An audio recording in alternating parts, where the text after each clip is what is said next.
Bonsoir à toutes et à tous et ravi de vous retrouver comme tous les soirs dans le numéro 61 de 60 minutes pour comprendre. Nous sommes le jeudi 26 novembre, tous les soirs de la semaine, vous le savez, en direct. Nous essayons de décrypter pour vous ce qui fait l'actualité nationale et internationale. Nous le faisons avec vous. N'hésitez pas à réagir sur les réseaux sociaux, sur la page Facebook de Média TV ou sur le compte Twitter de l'émission, sur le hashtag 60 MPC. Les invités qui ont accepté d'être avec nous ce soir sont Monsieur Mohamed Nifaoui, vous êtes commissaire principal au Bureau central d'investigation judiciaire, le BCIJ. Merci d'être avec nous ce soir. Mohamed Benhamou, président du Centre marocain des études stratégiques, et Abdelhak Bassou, chercheur associé à l'Institut royal des études stratégiques. Bonsoir, messieurs. Il y a quelques heures à peine, nous apprenions à travers un communiqué du ministère de l'Intérieur le démantèlement d'une nouvelle cellule ayant fait allégeance à Daesh. C'est le troisième coup de filet des autorités marocaines en 10 jours, qui ne chôment pas, et c'est le moins que l'on puisse dire. Le Royaume mène actuellement une guerre sans merci contre le terrorisme, qui lui vaut une reconnaissance à l'international en la matière. Quelle est la réalité de la menace terroriste au Maroc? Comment s'organise la lutte à l'intérieur de nos frontières, mais également en dehors, notamment dans le cadre de la coopération internationale? Le Maroc, élément clé de la lutte antiterroriste, c'est le titre de l'émission de ce soir. Alors, messieurs, beaucoup de questions se posent. Les Marocains se posent énormément de questions aujourd'hui. Une nouvelle cellule a été démantelée. On ira vers le niveau, la réalité de la menace terroriste qui pèse aussi bien dans la région qu'au niveau marocain. Aujourd'hui, est-ce qu'on peut avoir une idée du nombre de cellules qui ont été démantelées, commissaire? Parce que c'est vrai que là, c'est une vraie question qui se pose aujourd'hui. On vient d'avoir ce communiqué encore une fois. C'est pas le premier depuis quelques jours. On en est où? Comme vous le savez, le Royaume du Maroc, dès son engagement dans la coalition antiterroriste engagée au lendemain des attentats du 11 septembre 2001, elle est devenue une cible toute désignée par l'international terroriste, comme en témoigne le précédent des attentats du 16 mai 2003. Et justement, le Maroc est devenu conscient du fait que nul n'est à l'abri de ce fléau destructeur. Et justement, face au développement du terrorisme international, le Royaume du Maroc, à l'instar des pays démocratiques, a répliqué par l'adoption d'une approche sécuritaire multidimensionnelle, globale, intégrée, qui concilie bien sûr entre le respect des droits de l'homme et l'impératif de garantir la sécurité des citoyens. Et justement, la caractéristique de cette approche sécuritaire, c'est l'anticipation. Donc justement, cette action d'anticipation a permis justement de la neutralisation de plus de 140 structures terroristes, dont 25 terroristes démontés depuis 2013 qui sont liés à la zone syro-irakienne. Donc, et justement, le suivi de la situation à la zone syro-irakienne a permis de dégager une nette progression du flux des combattants nationaux vers la zone depuis 2013. Mais ce flux allait se ralentir depuis le mois de janvier 2014 pour n'atteindre en octobre 2015 que 12 départs vers la Syrie, donc ce qui s'explique particulièrement par une offensive sécuritaire en direction des agents recruteurs et les rabatteurs locaux. Alors, on verra tout à l'heure vraiment dans le détail de quelle manière, qui sont ces gens. Est-ce que ces cellules sont des cellules qui étaient déjà radicalisées et qui ont ensuite, ou alors qui sont provoquées aujourd'hui? Aujourd'hui, la situation aujourd'hui, lorsqu'on entend des cellules démantelées, on est encore, j'imagine, bon, vous ne pouvez pas nous communiquer ce qui est en train de se passer, mais on est encore sur des opérations, j'imagine, à essayer de dénicher des cellules de ce genre. On peut s'attendre encore, dans les semaines à venir, dans les jours à venir, à avoir des cellules de ce genre démantelées? Je pense certainement oui, mais c'est un bon signe aussi. Donc ça veut dire que la vigilance de nos services de sécurité, et ça veut dire aussi donc que la bonne connaissance maintenant donc des différents réseaux et aussi donc des mécanismes qui sont en place. Ça veut dire aussi que l'outil du renseignement est efficace et la politique préventive dans sa globalité donc tourne bien. Maintenant, quand on parle effectivement donc de ces cellules, il faut aussi donc voir, même si ça a été réduit, que l'activité des recruteurs et des rabatteurs donc continue. Ce n'est pas seulement donc en liaison avec l'espace national, mais dans une interaction avec d'autres espaces, y compris l'espace euro-méditerranéen et l'espace européen. Il est clair qu'aujourd'hui, nous avons dans tous les chiffres que nous avons, que ce soit donc des nationaux ou ou des étrangers qui sont présents dans les deux théâtres syriens et irakiens. On compte quelque chose comme 38 000 combattants terroristes étrangers. Dans ces calculs, donc nous comptons quelques 1500 depuis le début, 1500 combattants marocains, contre 1700 pour la France et 5200 pour la Tunisie, 2800 pour donc l'Arabie Saoudite et quelques 800 Belges, etc. Donc on peut continuer dans la liste, mais sur quoi donc ces chiffres? Il faut quand même maintenant donc les revoir un petit peu sur au moins donc 3 dimensions. La première, c'est que dans ce nombre, il y a un nombre de terroristes déjà tués sur place. Et on considère que déjà donc sur l'effectif des combattants terroristes marocains, donc il y a quelques 286 qui ont trouvé la mort en Syrie. Exactement. Donc avec ceux donc qui sont, on comptabilise aussi donc les retours, parce que donc il y a aussi donc donc certains qui sont revenus. Et là, il y a et c'est là où justement les chiffres un petit peu se jouent, ce sont tous ces aspirants au départ, qui sont dans le processus de départ, qui ne sont pas partis, ou qui sont soit encore sur le chemin, ou sur le point de partir. Et là, donc, le volume varie. Donc, je pense que... Alors, on verra vraiment le travail qui est fait. C'est en termes de chiffres, pour que donc, je termine sur ça. On va y revenir. J'aimerais vraiment aujourd'hui faire la situation actuelle pour qu'on puisse après parler vraiment, voir le profil de ces gens-là et qu'est-ce qui est fait. Aujourd'hui, lorsqu'on parle de cellules démantelées, on a des chiffres. Les cellules démantelées, ce sont des chiffres du ministère de l'Intérieur. Entre 2011 et 2013, on en a eu 18. En 2014, on en a eu 14. Et cette année, on en a eu 14. Ces cellules-là, lorsqu'elles sont démantelées, lorsqu'on dit qu'on démantèle une cellule, c'est-à-dire que ce sont quoi, des recruteurs, ce sont des gens qui étaient déjà radicalisés, qui planifiaient des attentats. Est-ce qu'on connaît la nature des attentats qu'ils planifiaient? Justement, si l'on revient à la situation au niveau de la zone syro-irakienne, on a recensé plus de 1530 combattants marocains en Syrie, dont justement 226 récidivistes ex-détenus dans le cadre des affaires de terrorisme. Donc ce sont des gens qui ont déjà été jugés dans des affaires de terrorisme et après leur libération, ils ont toujours maintenu leur obédience à leur credo djihadi. Donc et après, ils se sont résolus de rejoindre les organisations terroristes sur la zone, sur irakienne. Et on en a plus de 400, pour rectifier, on a plus de 437 qui ont trouvé la mort là-bas, soit dans des opérations kamikazes ou bien dans des affrontements armés. Donc, il y en a encore à peu près 260 qui évoluent au sein de Harakat Sham al-Islam, de son promoteur, le ressortissant américain Brian Benchkron, donc ex-détenu à Guantanamo, et décédé lors d'un affrontement en 2014. Donc, et aussi, on a 733 combattants marocains qui sont enrôlés au sein de l'État islamique en ce moment. Alors, en parlant des cellules qui sont démantelées aujourd'hui, je repose la question.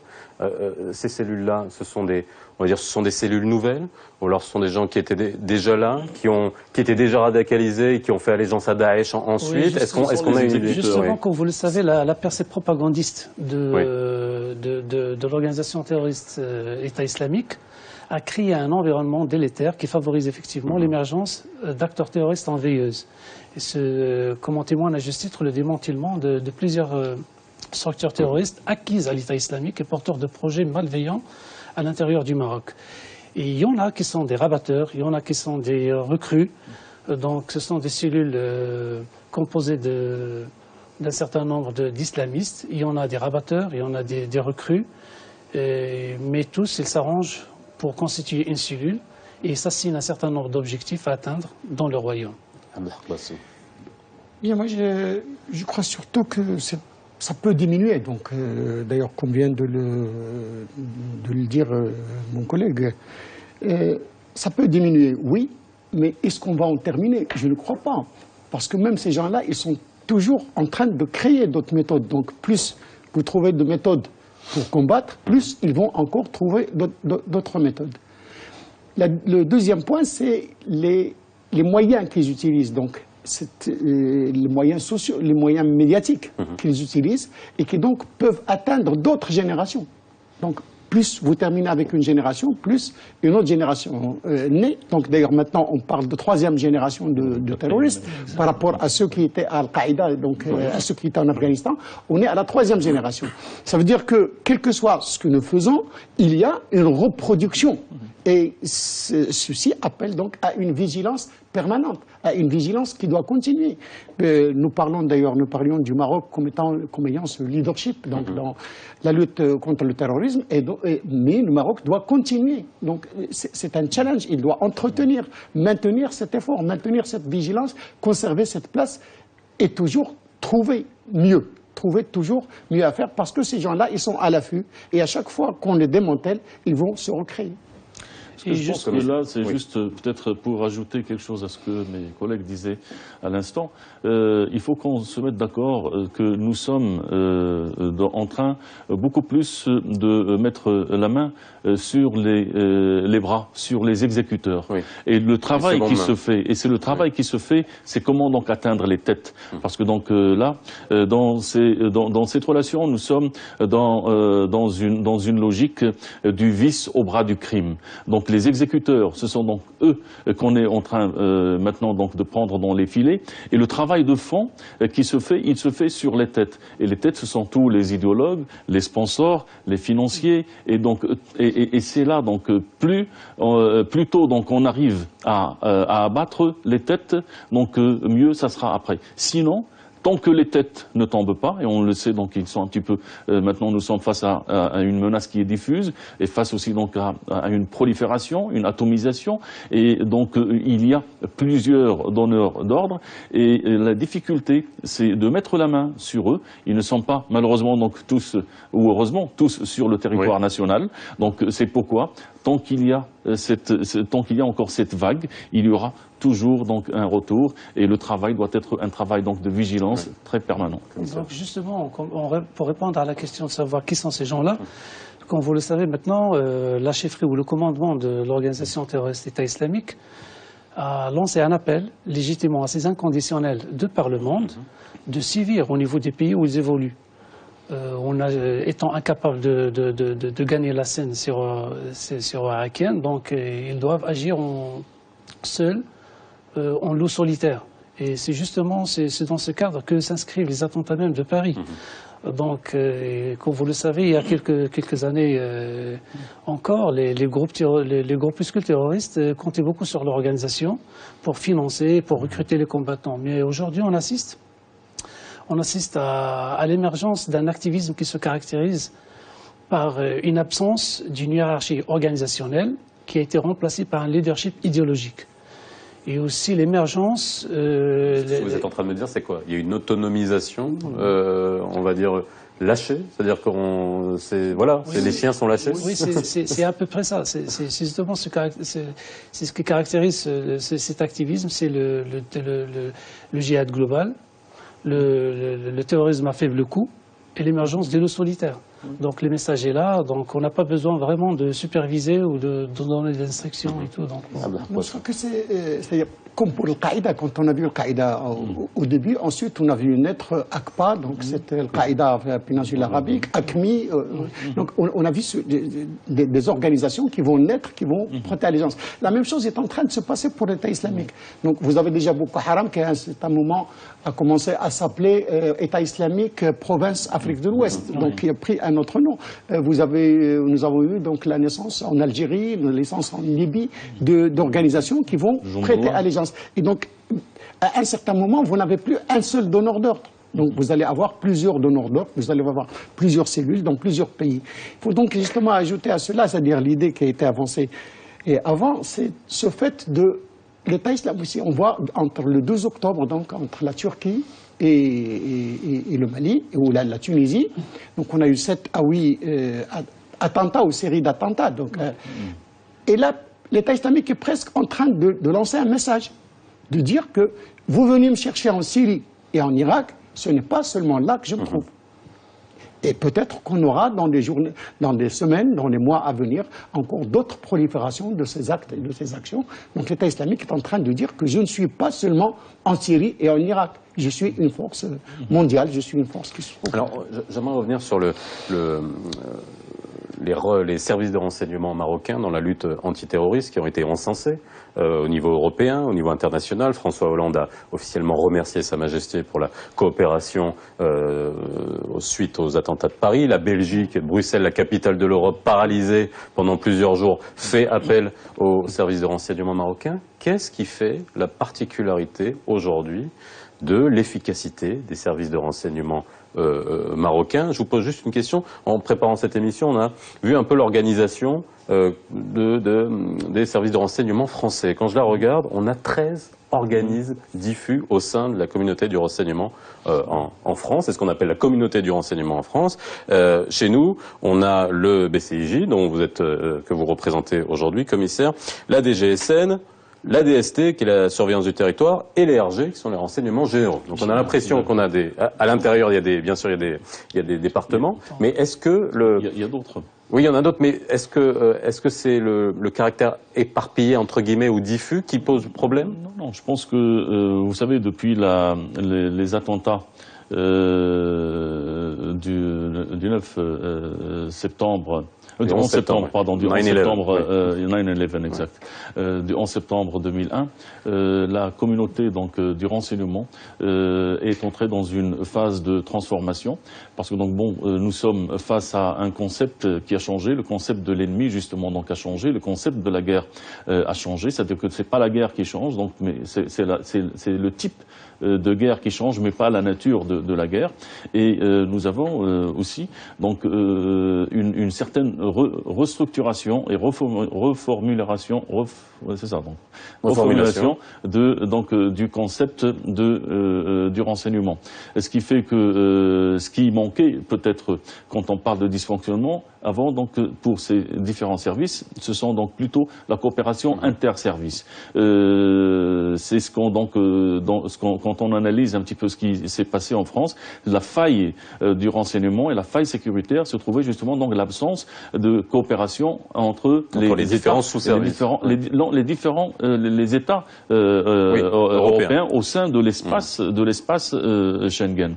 Maintenant, il est clair que nous sommes face à un ennemi invisible, face à un ennemi qui a donc une grande capacité donc de frapper, et surtout donc face à un ennemi qui plonge ses services de sécurité dans une guerre asymétrique. Et cette forme donc de guerre asymétrique, certes, le renseignement donc reste l'outil, mais le processus de renseignement est un processus qui est d'abord donc lent, qui comporte donc plusieurs compartiments avec plusieurs intervenants. Il est clair que face à ce nouveau phénomène, les Européens n'ont pas suffisamment d'outils, parce que donc la question, quand il s'agit donc d'information, quand il s'agit de renseignement, il suffit pas d'avoir donc des données, il suffit pas donc d'avoir des éléments. Il y a bien sûr, des étapes qui sont importantes. C'est l'étape du traitement et l'étape de l'analyse. Et là, donc, la dimension, justement, donc, du savoir et de la maîtrise, donc, de l'environnement culturel et autres, historique. Et donc, ça manque un peu pour ces services, et c'est ce qui, peut-être, donc, facilite ce type d'action. Maintenant, il faut le dire, le risque zéro n'existe pas. Il n'existe nulle part. Sauf que donc bon, c'est la vigilance, et c'est là où moi je pense que il est clair que dans la situation dans laquelle nous sommes, la sécurité n'est pas l'affaire seulement donc des services de sécurité et de l'État. Le citoyen aujourd'hui donc est au cœur de l'effort de la sécurité. Ce que vous êtes en train de me dire, c'est qu'il faut vivre avec, commissaire. Oui, justement. Donc pourquoi pas, le citoyen doit être impliqué dans la lutte antiterroriste. Donc parce que ce n'est pas seulement l'affaire des sécuritaires, donc c'est l'affaire de tout le monde. Donc il faut impliquer tout le monde aussi. Donc, Alors, vous, commissaire, vous êtes au sein du Bureau central d'investigation judiciaire qui a été fondé en 2015. Oui. C'est vous qui êtes chargé de lutter contre les cellules terroristes. Quand on voit le différentiel, qu'est-ce qui fait aujourd'hui que on fait appel à nous, quoi, qu'on fait appel à vous, que la France fait appel à vous, que la Belgique fait appel à vous. Justement, l'engagement des services de sécurité marocains pour circonscrire la menace à l'intérieur du Royaume a toujours été accompagné d'un apport considérable dans la lutte antiterroriste à l'international. Et ce, à travers la communication des renseignements déterminants ayant permis à plusieurs pays amis de s'épargner d'actes malveillants touchant à leur sécurité. Donc, toujours. Ce que vous attendez, c'est pas nouveau. C'est-à-dire qu'aujourd'hui, ça remonte oui, au début de la scène. C'est maintenant mis en lumière par les attentats de Paris. Ce n'est pas etc. nouveau. Bon, si on revient un peu dans le temps, donc en 2006, avec le démantèlement de la structure terroriste liée à Al-Qaïda et à l'ex-GSPC, donc de son promoteur, le Tunisien Mehdi Mohamed Messahed. Donc, ça a permis d'avorter plusieurs projets contre la France et l'Italie, dont l'ex-siège de la DST française, et aussi le métro de Milan et la basilique Saint-Pétronio en Bologne aussi. Donc, ça remonte à longtemps. Et même aussi, si on revient un peu dans le temps, donc c'est les services sécuritaires marocains qui ont communiqué à leur homologue, aux partenaires américains, les renseignements sur l'emplacement du camp Khaldan en Afghanistan aussi. Donc, et même le démembrement des cellules acquises au GIEC, c'est-à-dire le groupe islamique combattant marocain.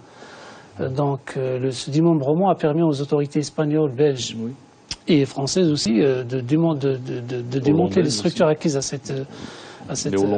les Hollandais aussi. Donc, ce n'est pas nouveau.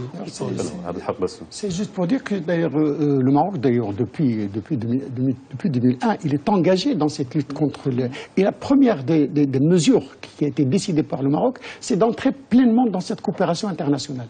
Donc peut-être que ça a été mis en exergue maintenant à l'occasion des attentats de Paris, et que maintenant ça ressort un peu, c'est mis en relief par le niveau de la hiérarchie qui s'en occupe. C'est-à-dire, c'est le président français lui-même qui remercie Sa Majesté pour l'assistance marocaine.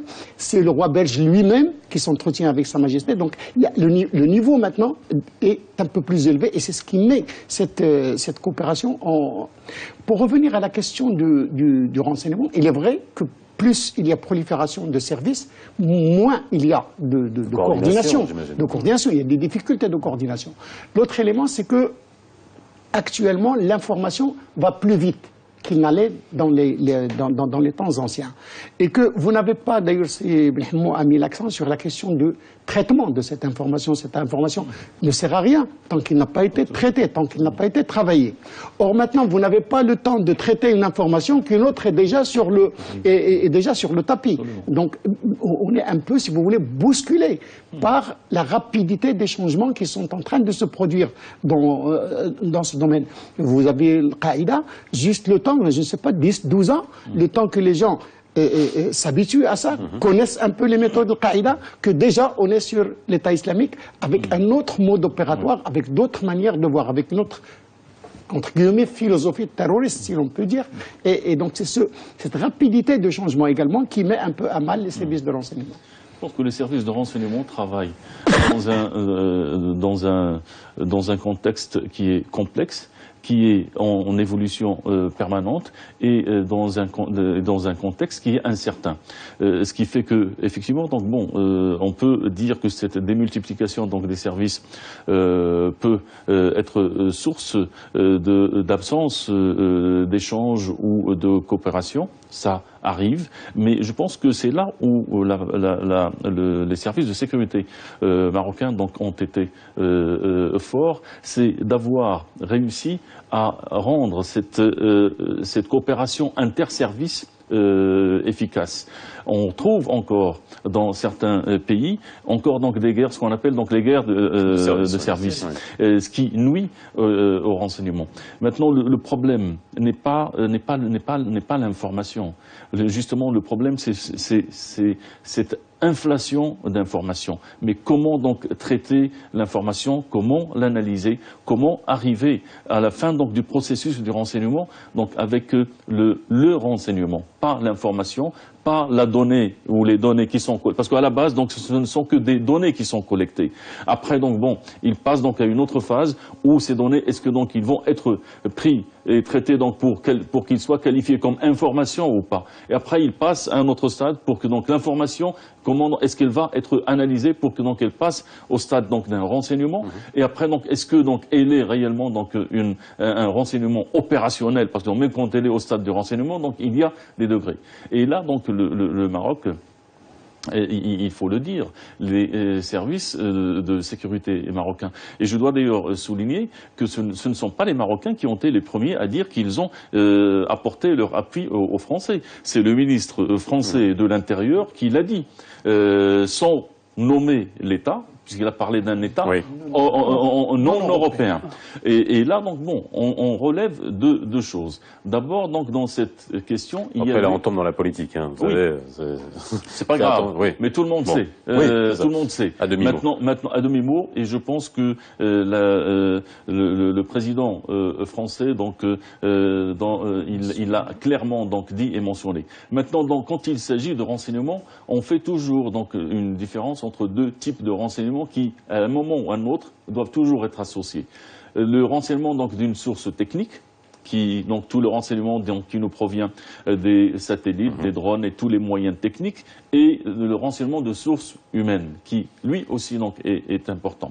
Maintenant, dans le cas d'Abaoud, il y a eu dans une première phase donc un renseignement technique. Donc c'est quand il a été détecté en Grèce par l'utilisation de son GSM, téléphone portable, et par l'utilisation de son PC portable. Après, on a perdu ses traces. Donc c'est le renseignement humain qui a repris. Et c'est là où parce que donc, bon, les Français ne savaient pas s'il était en Europe ou en Syrie. Mais alors là, ça pose deux questions. Et ça, commissaire, je vais vous poser la question. Dans votre travail, j'imagine que c'est beaucoup plus difficile en Europe, où les frontières à l'intérieur de l'espace Schengen ont disparu. C'est-à-dire qu'on peut passer de l'Allemagne à la Belgique, en France, et puis repasser les frontières sans aucun problème. Contrairement à nous, où on a des frontières bien définies, et on sait qui rentre, qui sort, à part si on essaie de passer par d'autres moyens. C'est quand même un handicap incroyable de l'espace européen. Oui, mais sur Schengen, c'est-à-dire même l'espace Schengen, il a des frontières extérieures, qui normalement sont censées sécuriser cet espace Schengen. Schengen veut dire qu'on a déplacé les frontières intérieures dans des frontières extérieures. Donc, c'est beaucoup plus, je crois, une non-coordination ou mauvaise coordination entre les pays eux-mêmes qui sont à l'intérieur. Ces pays ne perçoivent pas la menace de la même manière. Peut-être que, par exemple, on va se dire en Belgique ou en Allemagne, écoutez, ce ne sont que des gens qui ont des idées. Les Français vont se dire non, c'est des gens qui vont agir. Les Allemands ont une autre conception. Et je crois que même sur ce niveau de la sécurité, d'ailleurs les Européens le disent, il n'y a pas d'Europe de la sécurité. Donc il y a une Europe politique, une Europe économique peut-être, économique, politique peut-être, mais pas d'Europe et si vous pointez, je reviens sur un atout des services marocains, c'est-à-dire pourquoi est-ce que les services marocains... Parce que d'abord, le Maroc est historiquement une terre d'islam.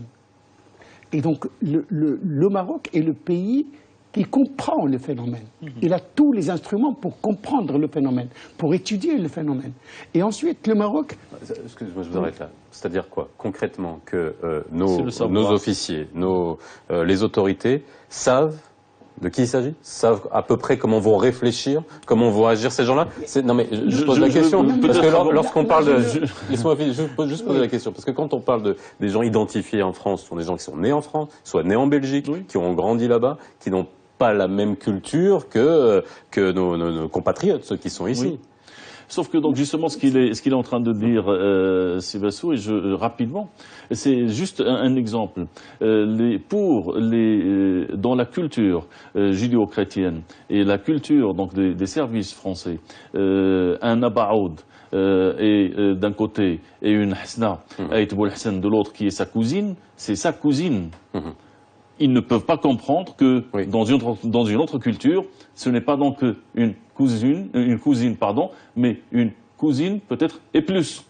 Et c'est là donc où justement cette dimension de la connaissance culturelle. Et d'ailleurs, quand nous parlons, c'est-à-dire de la capacité des services, ce n'est pas seulement une capacité à manipuler les sources électroniques, les sources humaines et tout ça. C'est également une culture. C'est-à-dire quand vous prenez l'officier marocain de renseignement, il connaît les doctrines, il connaît les principes, et donc il est mieux outillé pour faire ce renseignement en matière de radicalisme, d'extrémisme. Il va avoir des réflexes de détection que n'auront pas nécessairement. Que n'auront pas les autres, il aura donc à comprendre, que ne comprennent pas les Européens, par exemple. Alors, on fait une petite pause et on revient juste dessus après ça.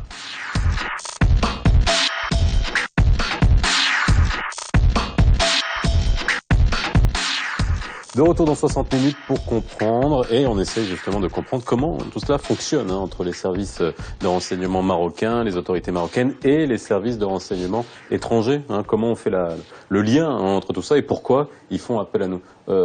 Commissaire, par rapport à ce que vous avez entendu, encore une fois, la différence culturelle, c'est important pour qu'on puisse justement aider à prévenir et à mettre la main sur ces gens-là hors du territoire marocain? Oui, ça peut aider, oui, justement, parce que justement, les services de sécurité sont conscients du fait que nous sommes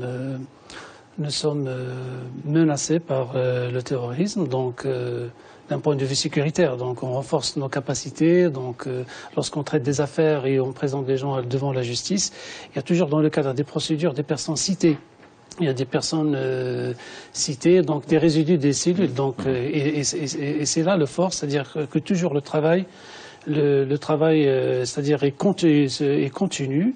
Donc, dans le cadre du suivi opérationnel des personnes restées inconnues, de toute façon, ou citées dans les procédures et qu'on doit chercher pour les appréhender. Donc, mais le culturel, ça joue aussi, donc parce que un enquêteur, par exemple, quand on enquête avec une personne qui est musulman, donc on sait déjà quand ça commence. Quand tu vois quelqu'un qui a subi une déviation des préceptes de l'islam, par exemple. On va le détecter à peu près. Pas de manière instantanée, mais au moins on va pouvoir apprécier ça plus rapidement, c'est ça ce que vous voulez dire? Oui, justement, parce que quand tu vois quelqu'un parle d'une explication extensive ou restrictive des versets coraniques, ça se voit, donc ça se voit vite que... Son référentiel aussi. Oui, son référentiel aussi. Donc, et quand tu vois parler des gens parler de djihad alors qu'ils sont complètement un vide spirituel, donc ils ne connaissent même pas de quoi ils parlent. Donc...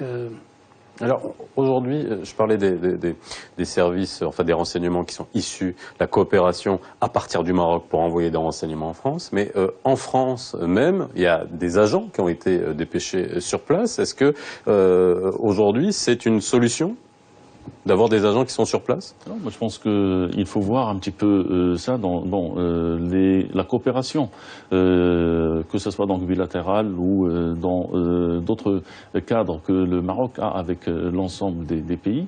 On sait qu'aujourd'hui on est, par exemple, avec l'Espagne et même avec la France, donc dans un échange et dans la présence aussi donc d'officiers de liaison, etc. Donc qui est très importante donc sur le sol et sur le territoire donc national. Des deux parties. Il est clair que c'est là où nous sommes en train aujourd'hui d'assister à une évolution positive. On le sait, le renseignement est un outil de souveraineté. Et c'est pour ça justement.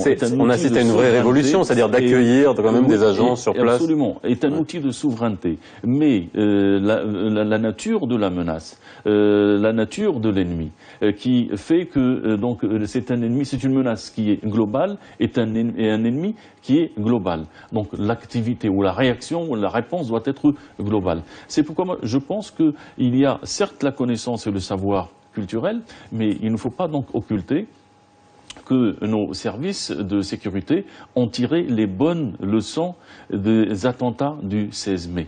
Et il y a eu donc une révision des concepts, des méthodes, de l'approche. Alors justement, j'avais posé la question, après le 16 mai, qu'est-ce qui a changé? Mais avant, si vous oubliez de dire quelque chose par rapport à la présentation marocaine. Ce déplacement de fonctionnaires, donc justement parce que ces fonctionnaires ont une certaine culture. Donc j'imagine par exemple que officiellement, c'est-à-dire pour écouter les témoignages, pour faire des auditions, ça va être des officiers français, mais en arrière-boutique, on peut avoir des Marocains pour interpréter, pour lire, pour apporter leur connaissance, parce qu'ils ont cette culture de la doctrine, ils connaissent ce que c'est, ils connaissent et peuvent mieux étudier le discours, le langage, les mots, parfois les gestes même, parfois le comportement. Et puis, il ne faut pas oublier aussi que ces personnes-là qui sont impliquées ont des racines un peu qui les mettent un peu du côté maghrébin. Et donc, il y a plus de facilité à comprendre de la part de quelqu'un qui est de la même origine, de la même culture, du même arrière-plan, si l'on veut, culturel, que de la part d'un Européen lui-même. Donc l'Européen, du côté officiel et juridique, il va faire le travail, mais en arrière-boutique, on aura besoin de cela en proximité. Parce que juste là, donc, la langue se comprend dans sa nuance. Et c'est là, donc, c'est là où l'apport, c'est dans le non-dit, dans la nuance et dans aussi donc l'interprétation de ce qui est dit. Donc, comme vous le savez, le Maroc a été la cible de terrorisme depuis 1994, où un groupe de ressortissants français d'origine maghrébine mitraillèrent le hall de l'hôtel Atlas à Marrakech pour causer la mort de touristes espagnols.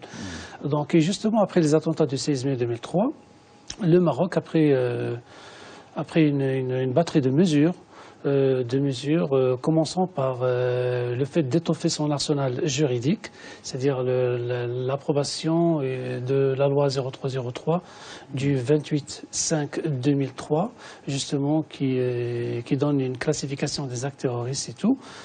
Et aussi, de toute façon, il a fallu adapter cet arsenal juridique avec la situation nouvelle, c'est-à-dire avec la loi 86/14, donc, qui est venu compléter et modifier cette loi justement de 2003 en incriminant justement le ralliement ou le fait de tenter de rallier une entité ou une organisation terroriste.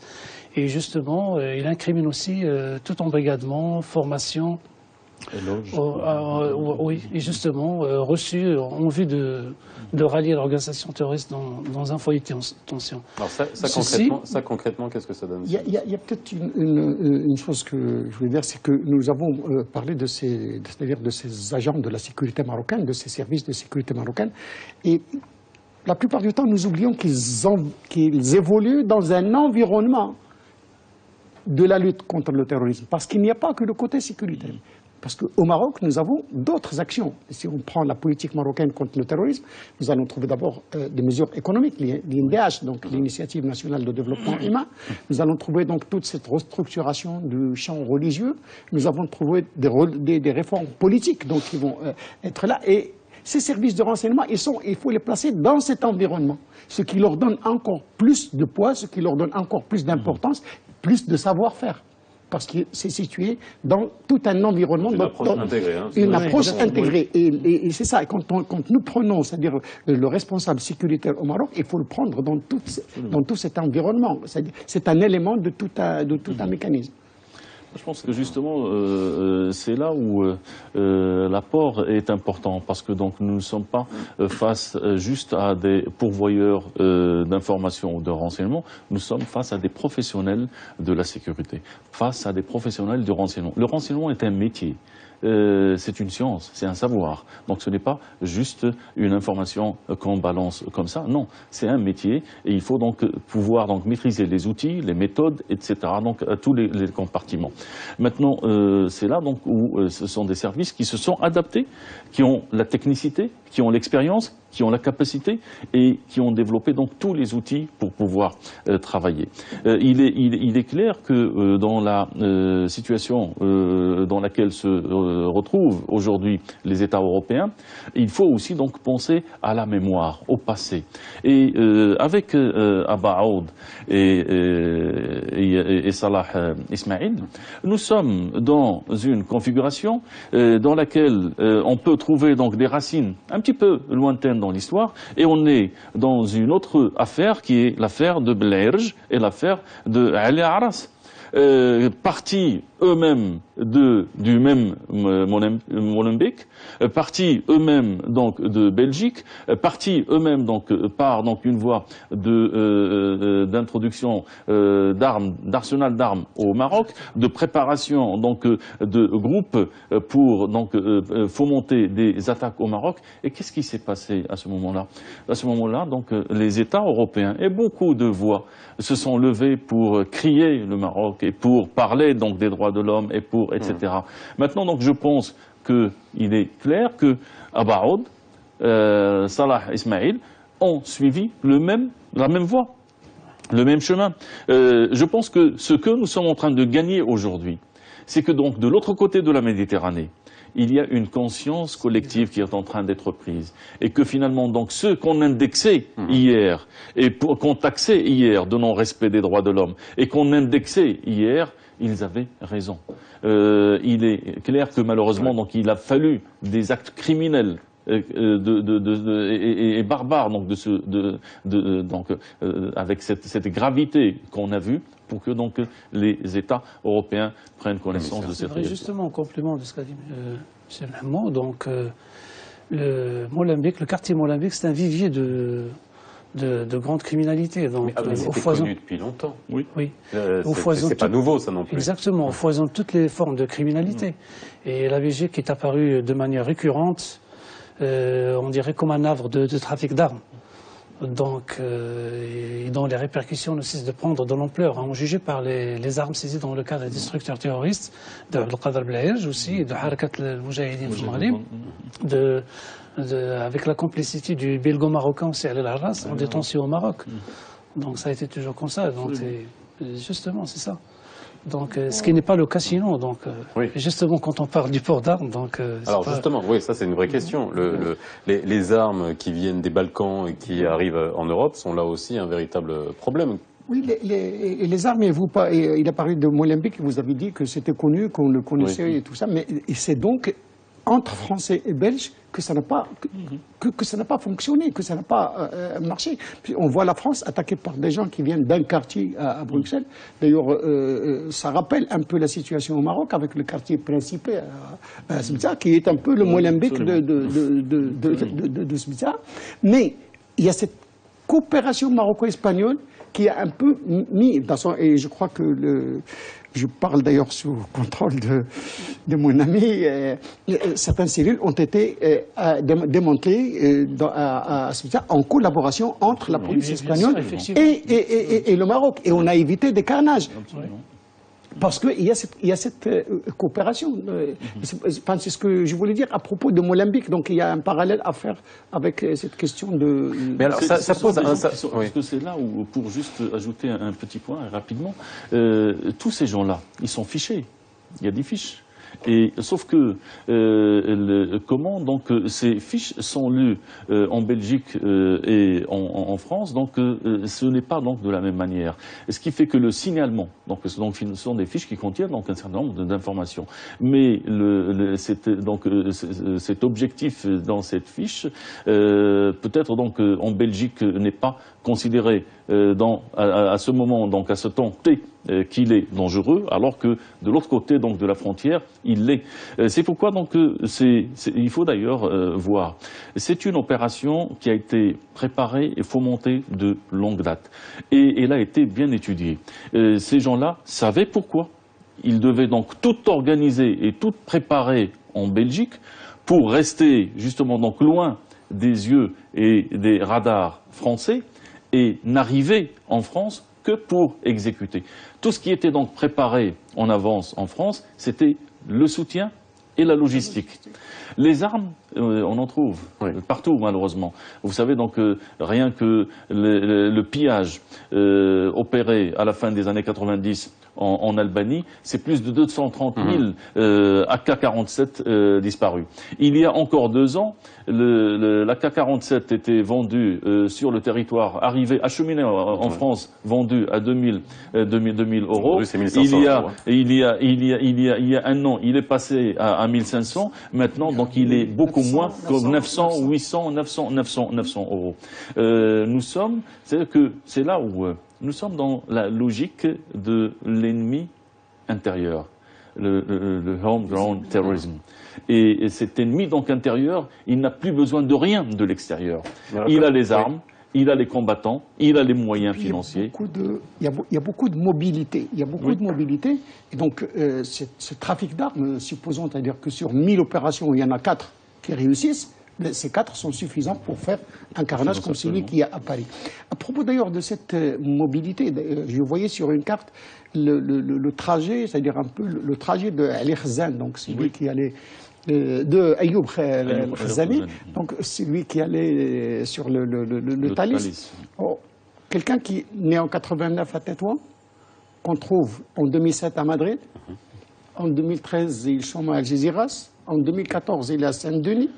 Le 10 mai 2015, il va de Berlin à Istanbul. En juin, il est à Tirana, en Albanie. Et le 21 août, il est à Bruxelles pour ça. Il y a cette mobilité qui fait que sans qu'il y ait coopération, parce que comme vous avez parlé des fiches, il est fiché ici à l'instant T, mais il va opérer de l'autre côté où il n'a pas de fiche, où il n'est pas connu. Et donc cette mobilité est encore une difficulté en plus. Mais est-ce qu'on a des moyens, je vous pose la question commissaire, j'imagine, la force des Américains dans la technologie qu'ils utilisent, c'est d'avoir des logiciels ultra puissants qui permettent justement, avec des algorithmes, d'identifier... Non mais, on l'avait dit, quand on a un parcours comme ça, comment on détecte finalement un profil suspect, que ça soit à travers ses déplacements? Est-ce qu'on a les moyens de détecter un profil suspect à travers le déplacement d'une personne? Ouais, si on veut, on a. Si on veut, on peut. Donc, justement, la radicalisation se fait d'une manière rapide et on n'a pas besoin de voir quiconque. On a même commencé à parler de terroristes du fauteuil. C'est-à-dire que le terroriste du fauteuil, il se radicalise tout seul, donc en consultant les sites djihadis, donc il prend la cause djihad. Voilà, donc il nourrit le vœu de râler les foyers de tension en voyant les scènes d'affrontement où les musulmans, soi-disant, sévissent la terreur et tout. Donc il n'a pas vraiment un profil approprié. Donc c'est ça ce qui est nouveau aussi. Donc il n'y a pas un profil approprié pour un terroriste. Ouais. C'est là justement. Il y a encore 10-15 ans, donc on travaillait sur des profils qui étaient bien arrêtés. Aujourd'hui, la particularité de cette époque, c'est que donc c'est l'absence de profil. On est face à une situation où pratiquement donc chaque terroriste est un profil à lui seul. Donc l'absence de profil, l'autoradicalisation, la rapidité donc dans cette radicalisation, nous sommes dans le fast radicalization, donc qui fait que finalement donc vous avez un gars qui en peu de temps bascule rapidement pour des raisons qui, et c'est là où c'est important, nous ne sommes plus dans la logique d'un terrorisme idéologique. Beaucoup de ce nouveau donc terroriste, je pense que ce ne sont donc que des dupes, pour ne pas dire donc autre chose. C'est-à-dire que la dimension idéologique n'est plus aussi forte qu'elle l'était, et donc elle ne peut pas. C'est là où ça rend encore le travail difficile, parce que donc bon, pour le renseignement et pour les services de sécurité, à quel moment on détecte un comportement atypique? Parce que donc c'est là où la chose donc bascule, c'est quand le comportement devient atypique. Parce que donc vous avez des gens qui peuvent être effectivement donc avec un comportement, mais sans que ce comportement jamais ne dépasse donc une limite. Et c'est là où il y a donc une difficulté. Mais là, il n'y a que l'entourage proche. Là, j'en reviens aux mesures qui peuvent être mises en place. En France, ils ont mis en place un numéro vert pour si l'entourage de la famille commence à avoir un fils, même une fille, ou un frère, un cousin, un voisin qui commence à avoir des trucs. Mais est-ce qu'il y a ce genre de choses ici? C'est peut-être sur les mesures que vous avez dit, c'est-à-dire quels sont les moyens, c'est-à-dire avec un tel parcours, par exemple, de personnes, comment on fait. Il y a des moyens qui sont imaginés. Maintenant, on parle du PNR, donc du Passenger Name Register. Mais là, vous avez une disparité entre les États. Parce que pour le terrorisme, l'ensemble du monde, c'est un seul ensemble. Donc, alors, si vous avez un État qui a les moyens donc, de se doter de ce PNR et qu'il y a à côté un autre État qui n'arrive pas à se doter de ce PNR... Rappelons ce que c'est que le PNR, c'est de pouvoir identifier justement tous les passagers par avion. Donc, on rappelle que c'est le fait de savoir avec les compagnies quelles sont les personnes qui vont aller à bord d'un avion. Et c'est très intéressant au point de vue renseignement, parce que quand vous achetez votre billet, donc vous mettez un numéro de téléphone, un email pour vous contacter, une adresse, tout ça, c'est emmagasiné, c'est laissé. Donc, à un autre jour, on peut, à partir d'un numéro de téléphone, savoir qui a voyagé, qui a payé le billet, comment est-ce qu'il a été payé. On peut tomber sur des cartes, sur des numéros de cartes. Mais tous les pays ne peuvent pas s'équiper en PNR. Et s'il y a un État qui n'est pas équipé, le travail des autres États, c'est comme s'ils n'ont vraiment... C'est comme les paradis fiscaux, c'est-à-dire qu'à un moment, il suffit qu'il y en ait un qui ne soit pas de la partie, et puis ça sera un paradis pour les terroristes. Pour la question des recrutements, c'est-à-dire de personnes, oui, les personnes, on peut dire qu'ils sont dupées un peu au début. Mais si elles réussissent à les avoir, à les embrigader, à les endoctriner, il y a bien sûr ces, comme il dit, terroristes de fauteuil qui sont là. Mais il y a ceux qui partent. Et là, ça nous emmène un peu sur les secrets d'attrait de l'État islamique. Parce qu'il recrute mieux qu'Al-Qaïda, plus qu'Al-Qaïda, et il élargit le spectre de son recrutement beaucoup plus qu'Al-Qaïda. C'est le poids de la propagande. C'est le poids de la propagande et de la communication. L'État islamique qui étend son mode de recrutement aux femmes, ce que n'avait pas Al-Qaïda, et maintenant aux enfants. Oui. Alors, commissaire, vous avez eu à faire face à des gens comme ça, qui ont été dénoncés. Oui. Oui. On a déjà fait une émission sur les phénomènes de radicalisation et les manières, les moyens qui peuvent être mis en œuvre. On a vu ça d'un côté psychologique, on a vu ça d'un côté même philosophique, ou d'un côté opérationnel. Lorsque vous voyez ces gens-là, vous vous dites qu'il y a vraiment eu un lavage de cerveau, ou c'est... Oui, justement, il y a des gens qui sont apparemment sans aucune influence, mais dès qu'ils se mettent... ils utilisent les moyens de communication offerts par les nouvelles technologies. Vous avez les réseaux sociaux, Facebook, Skype et Twitter et tout. Donc, exactement. Donc, c'est à partir de ce moment-là, c'est-à-dire lorsqu'ils se connectent, ils ne savent pas où ils vont, c'est-à-dire ils dépassent les frontières. Ils se mettent en contact avec des opérationnels et virulents de certaines organisations terroristes. Et dès qu'ils ressentent chez eux le vœu de rallier l'organisation et d'accomplir la mission du djihad, ils peuvent aller même jusqu'à les pourvoir en argent aussi. Donc, et dans le cadre de notre travail, il nous a été permis, par exemple, de trouver dans le cadre des perquisitions et tout, des imprimés, c'est-à-dire qu'il leur a été envoyé à partir de ces opérationnels-là. Et je pense que vous devez en avoir une idée. On a trouvé ce qu'on appelle, il y a un ouvrage qui a été adopté, c'est-à-dire la gestion de la barbarie, qui a été adopté par Al-Qaïda et il est en cours d'exploitation par l'État islamique aussi. Donc on parle de comment créer une situation de barbarie dans un État donné, et puis mettre en œuvre les moyens pour en épuiser les forces afin de le contrôler.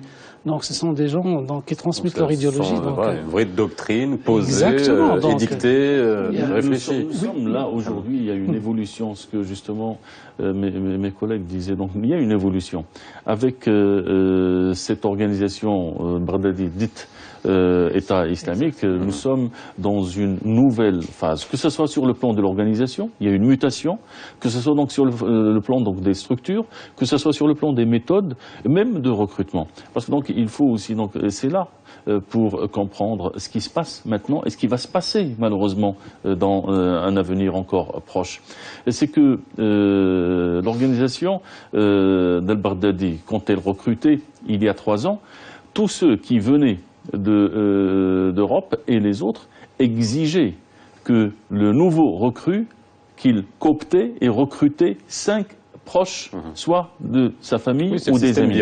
C'est ce qui donc lui a permis maintenant donc d'avoir un réseau, d'avoir des cellules dormantes et d'avoir donc des leviers et des bras qu'elle est en train d'actionner. Deuxièmement, il y a un élément auquel donc on n'a pas accordé beaucoup d'importance il y a encore 4 ans et 3 ans, c'est que donc on a vu des gens, surtout donc d'Europe, se déplacer dans des zones de conflit, essentiellement donc vers le Moyen-Orient, en passant par certains pays donc, du Moyen-Orient, mais après, ils allaient vers l'Afghanistan et le Pakistan. Et c'était pour des courtes durées. Et là, donc, l'entraînement était à la carte. C'est ce que nous sommes en train de voir aujourd'hui, la formation donc, des commandos, et pour des durées très courtes. C'est-à-dire que le bonhomme arrivait, pour 3 jours, pour 1 semaine, il était en vacances. Il rentrait chez lui et personne ne le détectait parce que donc il est parti en Turquie ou ailleurs. Maintenant, la problématique aujourd'hui que nous avons, c'est qu'il y a une guerre qui est, il y a des guerres qui sont menées en Syrie et essentiellement en Syrie, mais en Syrie et en Irak. Il y a un étau aujourd'hui donc qui se resserre sur ce groupe terroriste qui est à la fois, c'est là aussi donc nous sommes face à un groupe d'un côté donc un groupe terroriste secondé d'une pseudo État, d'un pseudo État et là donc l'approche doit être aussi. Et maintenant, ce qui va se passer, c'est que on va entrer, et on est déjà entré, dans une tempête terroriste dans laquelle, pour desserrer l'étau, ce groupe va actionner des attentats là où il peut, dans toutes les zones où il a donc des affiliés, pour pousser d'abord l'opinion publique de ces pays à faire pression sur les États pour montrer qu'il a une capacité de frappe et pour montrer aussi donc et pour porter, parce que donc c'est ça. Aujourd'hui, ils sont en train, non seulement avant la terreur visait l'État. Aujourd'hui, ce qui est donc visé, ce sont donc les cœurs des citoyens. On porte la terreur dans les cœurs des citoyens. C'est ce que justement je voulais dire, peut-être que il y a peut-être un message de l'État islamique pour dire si vous venez nous chercher en Syrie, en Irak, on ira vous chercher là où vous êtes.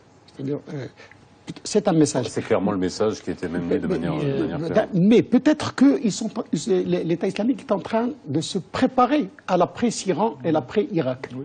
Donc peut-être à une installation en Libye mais surtout à revenir à ces questions d'attentats, donc de peur diffuse. Donc, parce qu'actuellement, on sait que l'État islamique, il est là ou là.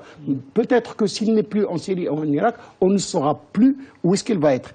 Et je revenais juste pour les questions d'attrait de Daesh, c'est cette question de territorialisation. Par rapport au terrorisme de Qaïda, le terrorisme de l'État islamique a la territorialisation. Ce qui, pour les recrues, j'imagine que ça donne un ancrage psychologique, on est un repère. Il a l'ancrage, mais il a surtout cette question de défendre un territoire. C'est plus légitime pour lui. C'est-à-dire celui qui va là-bas, quand on lui parle quand eux, ils lui disent qu'il est shahid, lui, donc s'il vient d'une culture occidentale, il va se prendre pour le héros d'un film qui est en train de défendre son pays. Et puis, il y a juste une chose, la question de l'armement. Oui. Quand il voit qu'il y a un État qui a des chars, qui a des missiles et tout, il a l'impression d'être soldat, de ne pas être terroriste. Donc ça légitime un peu sa position. Il a une position plus... Commissaire, il nous reste 2 minutes. C'est vrai qu'aujourd'hui, les Marocains se posent beaucoup de questions et se demandent si on doit avoir peur ou pas. Et de toute façon, c'est légitime à travers le monde de se poser cette question-là. Commissaire, on voit bien le démantèlement des réseaux qui se font, que les services, vos services, vous travaillez à plein régime. J'imagine que vous ne devez pas dormir beaucoup en ce moment. C'est notre mission, c'est oui, notre devoir. Je sais justement et on vous en remercie. Mais qu'est-ce qu'on peut dire aux Marocains aujourd'hui ? On peut leur dire que la menace, le risque zéro n'est pas là, donc la menace nous guette toujours. Donc, mais on peut toujours les rassurer en leur disant que la vigilance est accrue par les services de sécurité, donc 24/24, pour circonscrire la menace aussi bien à l'intérieur du pays et aussi communiquer les informations à nos partenaires stratégiques à l'étranger. Donc, et on est là pour circonscrire la menace. Bien. En tout cas, juste un dernier mot. Oui, je pense que là, c'est la vigilance, que les citoyens, donc de la vigilance, et que donc on appuie l'effort de nos services de sécurité. Avec les réflexions que vous faites. Par des productions. Qui sont en cours de publication. Et qui sont en cours de publication, et qu'on vous ramènera. Et pour dire que, bon, le Maroc, si aujourd'hui donc il est cité, c'est que donc, bon, c'est un pays qui a qui a donc une bonne histoire et une bonne maîtrise donc de cette menace. Alors pour illustrer ça, vous nous avez amené, il y a beaucoup de forums qui étaient faits, ça date de 2014, d'avant, etc. C'est pas nouveau, hein, toute la coopération africaine, stratégique et internationale. La particularité de tout ça, c'est qu'il faut toujours prendre le modèle du Maroc. C'est-à-dire que c'est une approche qui ne s'appuie pas seulement sur l'aspect sécuritaire, mais va au-delà pour trouver son expression dans une stratégie spirituelle religieuse aboutie, visant la diffusion d'un islam qui prend les valeurs d'altérité, du juste milieu et de tolérance. Ça revient à l'intégration finalement du service de renseignement dans une politique qui est beaucoup plus globale. Dernier mot, c'est vraiment dernier. S'il y a une chose vraiment à dire, c'est que peut-être que dans l'avenir, on va être obligé d'intégrer la menace, de l'intégrer dans le quotidien, donc de savoir que le terrorisme, ça fait partie des dangers qu'il y a comme tous les dangers, et donc que citoyens, entrepreneurs, restaurateurs, hôteliers, tout le monde doit prendre ça en considération, sans stress, sans panique, mais il faut quand même intégrer la menace pour venir en aide justement au service de sécurité. Merci à vous d'avoir été avec nous ce soir pour essayer de mieux comprendre la situation. Excellente soirée sur Médien TV. Ce soir, 90 minutes pour convaincre. On se retrouve demain.